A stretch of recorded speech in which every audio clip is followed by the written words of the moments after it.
আজকের মূল আলাপে যাওয়ার আগে আমি আর একটা জরুরি আলাপ সেরে নিতে চাই। পার্বত্য চট্টগ্রাম নিয়ে আমার আলাপে একটা জিনিস বাদ পড়েছে, এটা বলে রাখা দরকার। যারা আগে দেখেন না ভিডিওটা দেখতে পারেন, এইখানে আমি মোটা দাগে আলোচনা করছি কিভাবে পার্বত্য চট্টগ্রাম সমস্যার সমাধানের পথে আগানি যায়। আসার কথা, আমি পাহাড় এবং সমতল সব জায়গা থেকে অভাবনীয় সাড়া পাইছি।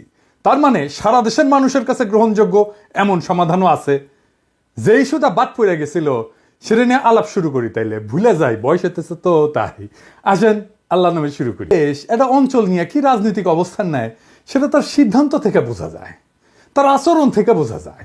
যেমন ধরেন, কুমিল্লাকে বিভাগ করার দাবিকে হাসিনা প্রকাশ্যেই অস্বীকার করেছিল, কারণ খন্দকার মোস্তাকের বাড়ি কুমিল্লায়। আপা কুমিল্লার নামে, আপা কুমিল্লা, ওই কু নাম দেবো না আমি, কুমিল্লা দেবো আপা না। কুমিল্লা নামে না, আপা কুমিল্লা নামে, আপা সারা কুমিল্লার আমি কুমিল্লা নামে দেবো না, কারণ তোমার এই কুমিল্লা নামের সাথে মোস্তাকের নাম জড়িত, সেজন্য আমি দেবো না।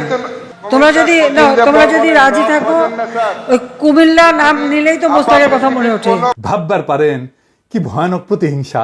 পার্বত্য চট্টগ্রাম নিয়ে আমাদের আমলাতন্ত্র, আমাদের প্রশাসন, আমাদের সাধারণ মানুষ ঠিক একই রকম একটা ভাবনা ভাবে।